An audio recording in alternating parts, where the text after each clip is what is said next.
Hello everyone, it's Richard Lewis here again with another video, and sorry for the prolonged hiatus. Bunch of things have happened, that have stopped me making videos, mostly health reasons. I was battling all kinds of infections. I had a throat infection, then a chest infection. That was sandwiched by eye infections. My eye's still not 100%, as you can probably see there. I've had 3 eye infections in the last 4 months relating to this ongoing condition I've got. So I've just been super sick, and I even missed a TV taping recently as well, which I was super bummed about. I took a Friday off E-League. I couldn't do the show because my eye, this entire side of my face was like swollen. My eye was sealed shut, so they didn't want to put me on TV because it would scare the kids, So anyway, it's been tough, but I'm back, and hopefully going to be regular and health permitting and everything else. And there's been work as well while all that's been going on. But anyway, let's get into it. So the thing I want to talk about today is academy teams. Academy teams are all the vogue now in Counter-Strike, aren't they? You've seen loads of people signing up for academy teams. We've been here before, of course. We've had academy sides back in the previous CS bubble. Everyone was getting one. And the reason for that, of course, well, we're going to go into that. But you'll notice that they got rid of them because when the money dried up, it wasn't worth keeping them on. And that's quite specific to the reasons why people keep academy teams in Counter-Strike and just in esports in general. Now, the reaction to this coming from players and on Reddit and other popular forums pretty much comes from this ESL ruling that they made, as you can see, not that long ago. And this is the tournament ruling on academy teams. Now, recently, we sort of said that if you own multiple teams, you've got 18 months to divest yourself of ownership.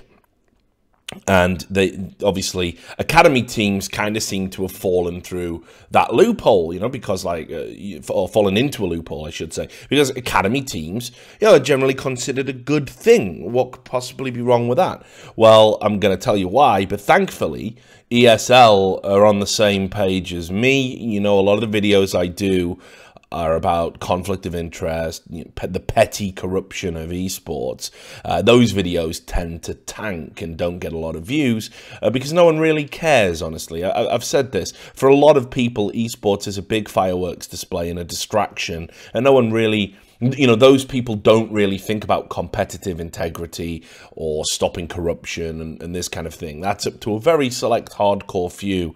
And those people I have a lot of respect and time for because they see the bigger picture. So anyway, you'll be one of the probably 11,000 people that click on this video, and thanks very much for doing so. But anyway, ESL came out and said during the past few days, several academy teams signed up for ESL 1 qualification tournaments, ESL 1 being their big tournament in Cologne. We would like to further clarify the eligibility of those teams in ESL 1 tournaments and its qualifiers. The license rules of ESL 1 are clear on the fact that each organization and its legal entity can only acquire 1 license per tournament, which involves its qualifiers. Therefore, it is not allowed that an organization's academy team will participate in an ESL 1 tournament or qualifier if another team of the organization has been invited to the main event, another team of the organization has been invited to the closed qualifier, or another team of the organization has signed up for the same qualifier. A special exception to this can only be made if the organization in question provides a written confirmation that at least 4 weeks ahead of the part of the competition, including the main team, the academy team will either be sold or their contracts will be terminated in order for them to participate with a new organization and under a new name. The restriction for the academy teams falls away if the invitation for the main team gets declined or is otherwise voided. Now, what could be wrong with that? I mean, that's exactly what you want, right? Like, they're saying we want to minimize the involvement of teams, as in, you don't have Fnatic Team 1, Fnatic Team 2, Fnatic Team 3 all in the same qualifiers, especially for big tournaments, obviously. And they're also saying, but, look, you've got 4 weeks. If you want to do right by these players and you can sell them on or you're going to terminate their contracts, we'll still let them play. It's not about the players. It's about the organizations. Now, I did notice there was a few players getting humpty about this. They started having a little bit of a chops on, and here was one of them. And I'm going to give you the caveat that Golden, the player, he actually, just in case you couldn't figure it out, he plays for a Fnatic Academy side. So I wonder if he has a slightly biased perspective on this, perhaps. But here he is, Golden. I understand the rule ESL made, but if you are going to have such a rule, then you need to apply it to everyone. Same ownership in your leagues. Well, yeah, okay, I agree with you in principle there, Golden, but let's also just take a look at this. There is one thing that in terms of potential collusion... Right, so let's talk about ES Force. I don't give a fuck, I'll name them. ES Force is going up, buying up everything, and buying up all the teams. And at least on paper, they're trying to make it look like that's not what they're doing, that they don't have a controlling influence. They do. They're just good with the paperwork. You know, they're calling it, we're buying the marketing rights. It's all bullshit. It's all smoke and mirrors, right? But the bottom line is that at least there's partial ownership, there's separate management, you know, separate players, sometimes separated geographically, you know, there's not as much involvement as an academy side, which has the same management, the same organization, the same budget probably, the same sponsors. They're pretty much just an extension of an existing brand, and you could assume that the brand would have complete control from the same people that control the main team. Therefore, the potential for collusion and corruption and dubious things is far greater. And this is a very easy thing to see, and it's a very easy fix. And the rules that ESL have brought in fall in line with major sports competitions all around the world. The penalty for being an academy side are these stipulations. Don't like it? Get good, get picked up by an organization that's willing to front you and fund you and send you to major tournaments. It's that simple. I don't have any truck with players complaining about this. You get the benefits of being in an academy side.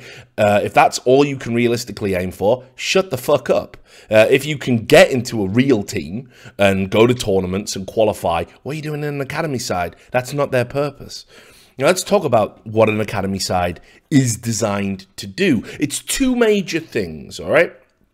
An academy side...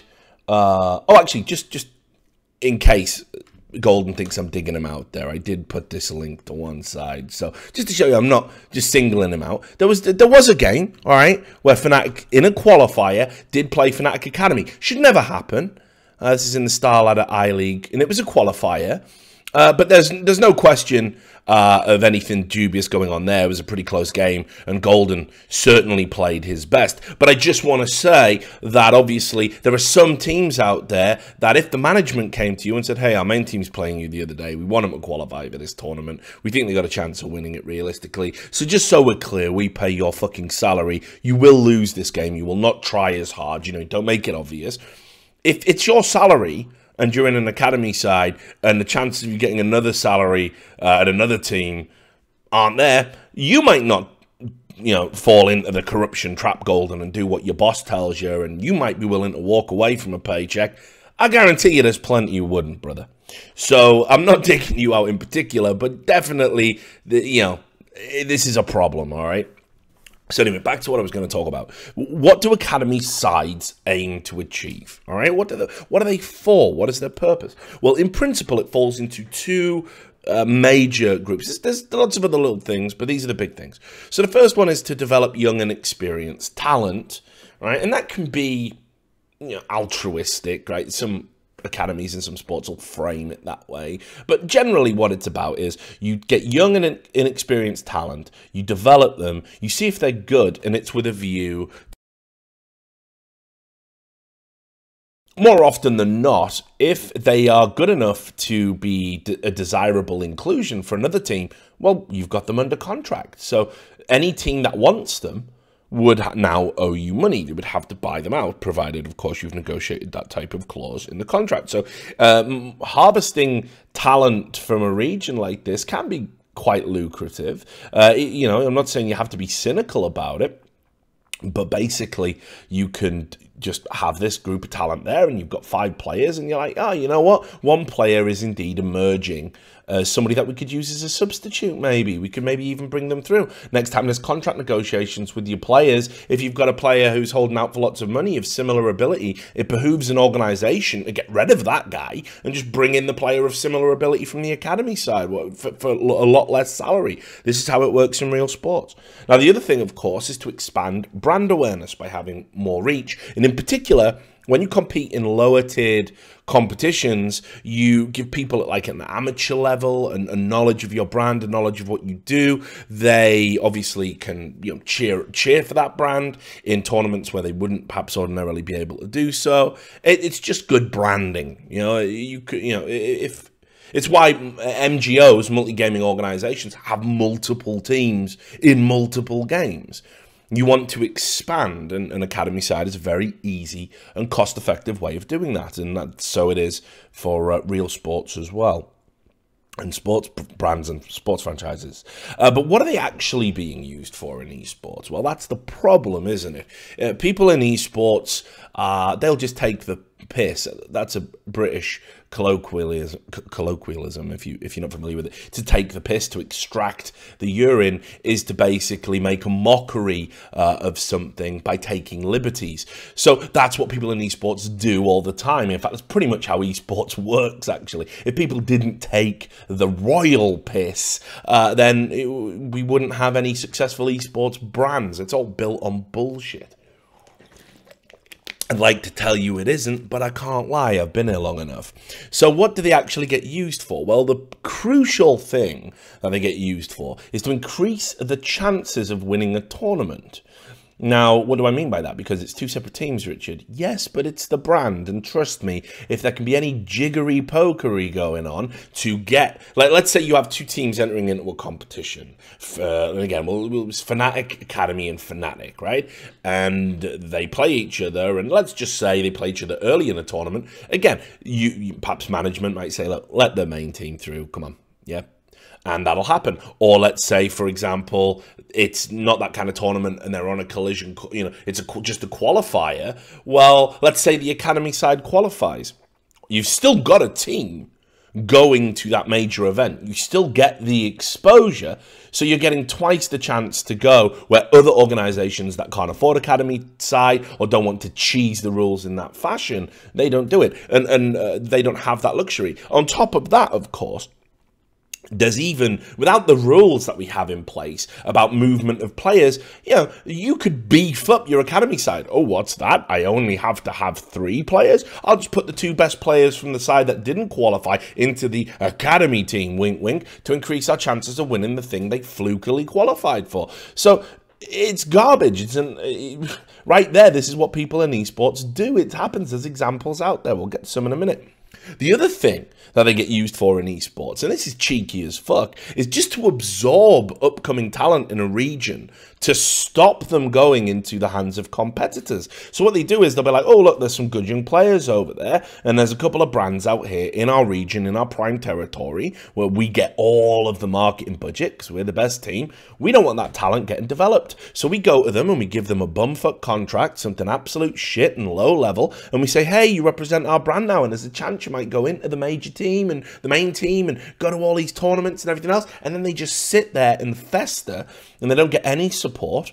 But the point is, you're keeping the players well away from the opposition. And if the opposition do decide that they want the players, well, guess fucking what? You don't get them for free anymore. Now you got to buy, and now we can inflate our prices. If we think there's a genuine talent that's going to make you challenge our #1 status in the region, maybe chief some of our sponsors, well, fuck that noise. You're not getting the player unless you're willing to pay something that would make up for the loss. So it's a very cynical way of controlling talent in a region. Another thing is, and people don't really think about this, but I've seen it done at various points in esports, not necessarily in the modern iteration of Counter-Strike. but they create a contract gulag, which, and I've used this phrase a lot. I hope it takes off. The contract gulag is basically where an organization has you locked into a contract you can't get out of and can pretty much do whatever they want to you. They can just say, well, you're not on the team anymore. Now you're a streamer for our brand, hit you with a bunch of unreasonable demands and an unreasonable buyout fee, and you've just got to suck it the fuck up, watching the little hourglass of your career just drip away one grain of sand at a time. But here's the other thing they can do now, right? Because they've got this academy side, well, now, oh, yeah, absolutely, you'll still be playing, but you'll be playing in our academy side. So let's say you're a player and you want to have an argument with management about your value, your rights, your money. Well, all right, guess what's happening? You're out of the team, and we're going to send you to play with these shitters in the academy team, and it's going to ruin your stock, and you're going to have a terrible time. But we look like we're doing nothing wrong. We look like, hey, the guy just wasn't playing well enough, so we wanted to do him a favor and put him in the academy side. It's just another way of potentially controlling players. And crucially, and we're going to segue into a segment about this now, fixing outcomes for the main team. I mean, come on, guys. Let's be fucking real here. If you think it's never happened, you're out of your motherfucking mind. I can tell you that even teams in the past that have had the same sponsor going into qualifiers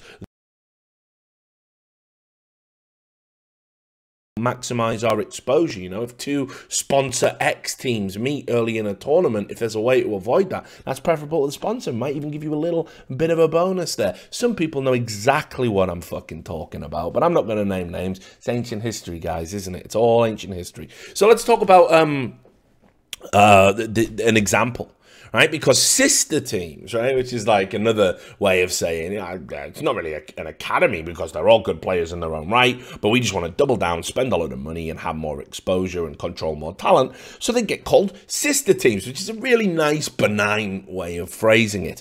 But it's been a nightmare in other esports in the past. I mean, I'll give you an example from League of Legends. League of Legends, they mismanage that fucking product all the time. You know, and they talk about competitive integrity while failing to, you know, even consistently enforce rules region to region. Go look at what's going on with Tainted Minds right now, or rather that's kind of passed over. And just look at the bullshit that's going on in the Oceanic region for Riot Games. Something that would never fly in NA. Certainly didn't fly for fucking Renegades. You know, it's complete nonsense. They don't consistently enforce the rules, but they say they're committed to competitive integrity. Well, first thing you do is you consistently enforce the rules. But there was this thing that went on in Korea. Now, Korea is a fucking law unto itself. If you want to get any influence in the Korean scene whatsoever, you're kissing Kesper's fucking papal ring. And if you're not willing to do that, you're going to get ostracized and ignored by absolutely everyone. If Kesper deems you to be persona non grata, you're pretty much not having a good time in South Korea. And obviously there's other power players, OGN being one of them. Now, I'll take you back to OGN Spring 2014. Feel free to Google this if you're from a Counter-Strike background. Basically, what happened was SKTS and SKTK were in this situation where SKT... Right, so let me get this. Let me get the order of this right. There was basically a tiebreaker to get out of the group, but the tiebreaker only came around after SKTS mysteriously lost to the worst team in the whole tourney, Prime Optimus. It was 2-0. So for SKTK to get out of this group, two things had to happen. Well, rather to have the tiebreaker, which would be against SKTS, right? Two things had to happen. It had to be that SKTS lost to Prime Optimus 2-0, mysteriously happened despite the disparity on both sides, and SKT had to beat SKTS in a best of one, which happened. Now, it was so contentious at the time. And there was so many allegations about it being dodgy, about it being a match fix, that actually Kesper got involved. And Kesper said, fuck it, guys, we're going to release the files. We're going to release the tapes. And that's what this is about. It's on Inven, just so you can see it. Obviously, you can't read Korean, most likely, unless you can congrats for being multilingual. But this basically says here, I'll give you a translation, a crude English translation of the headline, thanks to the power of Google Translate. And basically what it says is, Kesper responds to the SKT civil war, they say here. They are going to release voice chat to clarify that no collusion took place. Of course, this is just the SKT and SKTK and SKTS game. It doesn't do anything about the Prime Optimus game that was 2-0. So anyway, so look, I'll be completely flippant here. I'm not even saying that those guys fixed it. I mean, honestly, if I had to fucking just place a bet, big organization like SKT, lots of money at stake, you know, probably, all right? I know enough about the way the world works now as an old man.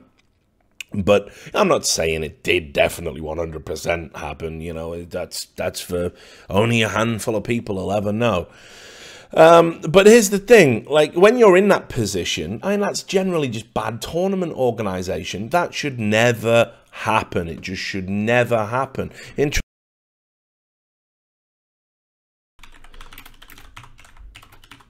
think this is correct. I think OGN actually did limit the amount of teams as a result of that. So yeah, it got 100% confirmed. Yeah, that did happen. But yeah, it was actually announced that OGN, as a result of kind of this wild speculation that happened, were actually going to limit the number of teams per organization to 1, and loads of people got mega upset about this. They just got mega upset about it. Why? Why? You know, it's just idiots. It's just idiots. They don't see the bigger picture, of course. Why would they? So this is an ongoing issue, right? Like, and this is something that's happened in other esports, and I think because it's existed in other esports and shit like that has been allowed to happen, people are just like, oh man, come on. You think these players would ever fix a game? Yeah, I do. I think that and a whole fucking lot worse goes on in esports every fucking day. I mean, I get sent emails of just, I think this happened, and hi, I'm a player at this organization, and my manager asked me to do, and I can't publish any of this shit because it's not enough. And it's, you know, you have to build a case, and I don't have enough hours in the day to uncover every corrupt facet of esports. I don't, and there's much rejoicing that I don't. And other journalists don't really care to, because it's not good for business. I'm in a pretty unassailable position right now. It's not that I blame them. We all gotta eat, but holy fucking shit, when people say, you think these players are fixing it? Heard the same thing, I Buy Power, heard it millions of times. Trust me, where there's money to be made, greed, stupidity, you name it. So anyway, right, back on point before I ramble off into a dark corner and people go, God, his videos are so long, he could have just said this in 5 minutes. So the reason I'm bringing this up is, you know, just recently, Spirit are the latest team to get involved in these shenanigans. So this was the announcement. Spirit sign academy team. Oh wow, they've signed a team formerly known as Elite. Good on you, Spirit. Look, all these, like, you know, managers. Yeah, the roster consists of talented players and experienced coach, and we want to unlock the potential. And yeah, aren't we fucking great? Player called Nickelback, slightly upsetting. But anyway, and look what's happened just mysteriously. As a result of them picking up this academy side, let's go to Wikipedia. I believe there's some sort of qualifier going on, isn't it? Oh, it's the CIS Minor Championship 2017 closed qualifier. And look at these teams. High teams with one team. What the funk? It's Team Spirit and Team Spirit Academy. They've just doubled their chances. This is garbage. This shouldn't be allowed, and this is for a fucking minor, you know, this is a minor qualifier. I hope Valve, I hope PGL, anybody with some common sense prevents this from happening. This has got to stop. This isn't fair to every other fucking team in the qualifier. And look, it's honestly, you know, I'm sure these guys think they're getting a good deal, but dudes, this is not cool. And look, I'm not even going to get into the whole fact that it's from the CIS region, where Oh, I'm not opening that can of worms, but let's just say there's some dubious things happening out there on the reg with money. Of course there is. What the fuck? What the fuck are we talking about? Can we be adults for a fucking second? So that is ridiculous, and that shouldn't be allowed to happen. Now I'm going to show you, oh Richard, but you know this is esports, and you're just a cynic. All right, look, okay. Let's have a look at real sports, right? We love to take our cues from real sports, don't we? We love it. Everybody loves it. Everybody, argument every 3 months. How do we spell it? Well, are we a real sport? You know, the same shit just recycled because we've got newcomers coming in all the time trying to pretend they're here. They were here at the start and trying to dictate the rules to everyone else. Fuck them. But this is how it works. Barcelona B. Barcelona. We all know Barcelona, yeah?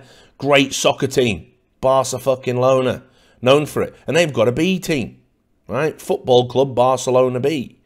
Now, in Spain, here's the rule. Reserve teams in Spain play in the same league system as the senior team. You're like, oh, see, Richard, you're wrong. Rather than in a reserve team. But they must play at least one level below their main side. And as a result of this, Barcelona B are ineligible for promotion to La Liga, and they cannot play in the Spanish Cup, the Copa del Rey, the Cup of Kings. And you can see, look, they finished in positions where they can get promoted, but they just can't get promoted. They're not allowed. What's that? You finish first? Tough, you can't go. You'll never be in Primera. You will never get promoted. And why do they do that? Why do they do that? Well, they do that because it's 6 free points for fucking Barcelona every season, right? If, like, let's say the last game of the season scheduled is Barcelona B versus Barcelona, and Barcelona need a win to take the title over Real Madrid. What do you think's going to happen? You think Barcelona B, the B team for fucking Barcelona, are going to make themselves the most hated men in Spain by beating their parent team in the final game of the season to deliver the fucking title to their hated rivals? Do you think that would happen? Of course, it would never happen. No one would ever do it. So that's why people step in and say, look, we can see that coming. So let's fucking stop that. Let's nip that one right in the fucking bud. So, look, I like the idea of developing talent, even though a lot of the time that's not what people are doing in esports. I like the idea of academy sides. But if you're in an academy side, you're going to be playing shit tournaments well away from your parent team. That's the drill, that's the discipline, that's the payoff for being in an academy side. And if you're not willing to accept it, you need to not sign academy contracts. So there you go. So there's my thoughts on academy teams. I'll see you on the next video, unless I get fucking sick again, in which case, see you in a month. All right, you take care. Bye.